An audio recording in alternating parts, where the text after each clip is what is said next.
At the Holiday Inn in downtown Stamford, everyone was a kid again.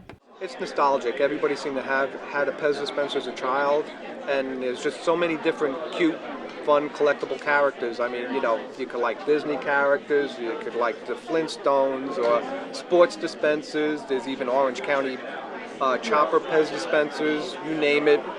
Snow White and the Seven Dwarfs. I mean, everybody knows one of the characters, and you'll be amazed at the different variations of them.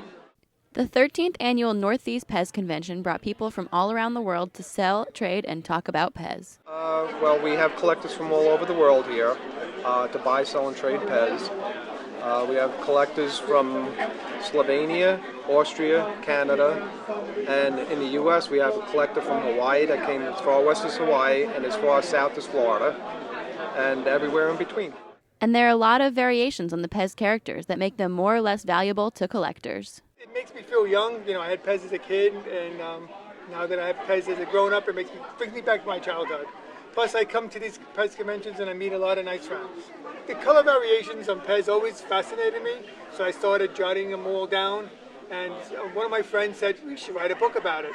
So I got together with him and we wrote the first Pez price guide in 1992. And I've been doing it ever since. Purple Alligator was issued in Europe. It's a color variation. It's quite rare. It actually sells for $1,200. My son actually, about 25 years ago, bought me my first Pez, and I just started collecting since then. Yeah, I look for 9-footed Pez.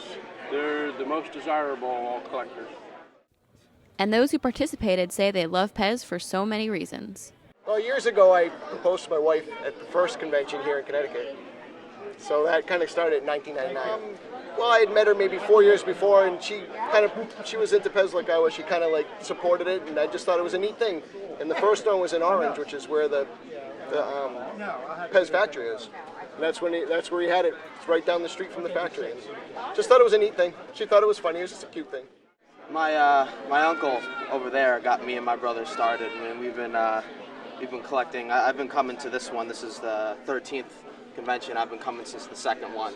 And it's a lot of fun. It's a great experience. There's great people here. It's really great because there's a lot of people you see here every year, and you get to know people by name, and they get to recognize you. And, like, people bring their kids, and you get to see them grow up. Like, people constantly tell me, I remember seeing you when you were this tall. So it allows a lot of interaction. It's a lot of fun. I come here each year. I'm trying to find the one Pez Melman. I picked him over Gary 2 years ago. I don't really know why, but once my dad started collecting them, I realized they were so cool. Then I started to collect them, like the Lion King, Toy Story 3 ones. I don't really have favorites. They're all my favorite. The Pez Convention is an annual event, and these Pez lovers say they can't wait until next year.